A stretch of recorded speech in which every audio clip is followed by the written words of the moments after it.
बुधवार जम्मू काश्मीर स्थित लद्दाख लेह बांग्लादेश और नेपाल हिंसार प्रतिछवि देखा मिलता। बीजेपी कार्यालय और सुरक्षा कर्मी भ्यान जाली देते विक्षोभकारी हेले पर स्थिति आयत्त करा। शुक्रवार लद्दाख को पूर्ण राज्य मान्यता पाई आंदोलन नेतृत्व नेउथिबा परिवेश कर्मी सोनम वांगचुक को युव गोष्ठी को हिंसा पाई उस्काउथिबा अभियोग रे गिरफ करा जायछि। जातीय सुरक्षा आईन एनएसए अनुଯାयी तांको गिरफ करा जाई राजस्थान जोधपुर केंद्रीय कारागार को स्थानांतर करा जायछि। एही समय लद्दाख डीजीपी एक बड़ बयान जारी करिसेंती। सोनम वांगचुक को पाकिस्तानी लिंक तदंत करा जाउछि बोली से कहिसेंती।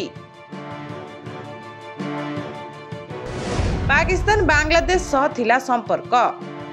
लद्दाख डीजीपी एसडी सिंह जामवाल अनुଯାयी पाकिस्तान पीआईओ सोनम वांगचुक सह जोगाजोग थिले, जहां गिरफ करा जायछि। तदंतकारी माने संभाव्य पाकिस्तानी लिंक तदंत करुछंती। डीजीपी वांगचुक पूर्व सीमा पार यात्रा एवं इस्लामाबाद रे अधिकारी सह आलोचनार अभियोग भी उद्धृत करिसेंती। डीजीपी दाबी करिसेंती जे लद्दाख हिंसा एक योजनाबद्ध षड्यंत्र थिला। पाकिस्तानी पीआईओ वांगचुक सह जोगाजोग थिले एवं तांकु रिपोर्ट करुथिले। आम पाखरे एहार रेकर्ड अछि बोली दाबी करिसेंती डीजीपी। से पाकिस्तान ने एक डॉन कार्यक्रम रे भी जोग दैथिले।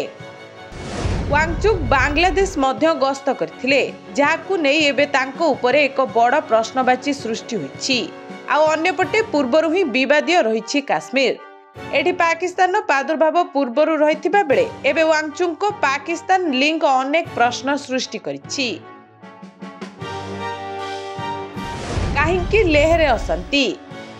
बुधवार लेहरे प्रदर्शनकारी माने बीजेपी कार्यालय एवं एक सीआरपीएफ भ्यान ने निया लगाई देबा परे अति कमरे 4 जण लोक प्राण हराइथिले, 70 रु अधिक आहत होइथिले।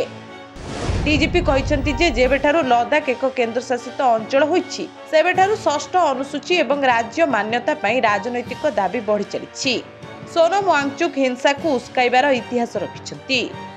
सरकार पूर्वरु लेह सर्वोच्च संस्था एवं केडीए सहित काम करुछंती, किंतु परिवेश कर्मी सोनम वांगचुक 6ठ अनुसूची मान्यता एवं राज्य मान्यता दाबी करुछंती, जहा निष्पत्ति ग्रहण प्रक्रिया रे बाधा सृष्टि करुछि।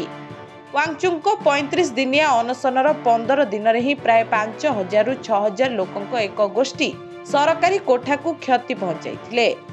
सीआरपीएफ कर्मचारी को निर्मम भावरे माड़ मारिथिले। अग्निकांड समय 4 जण महिला पुलिस अधिकारी कोठारे उपस्थित थिले।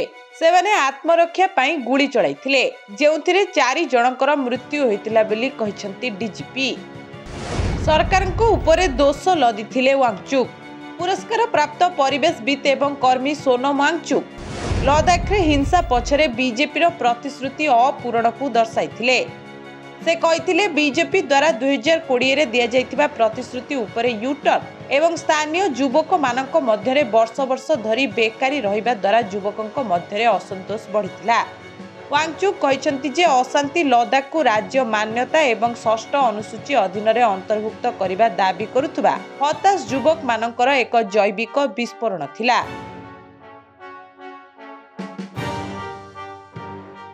Boarding completed. Nurture,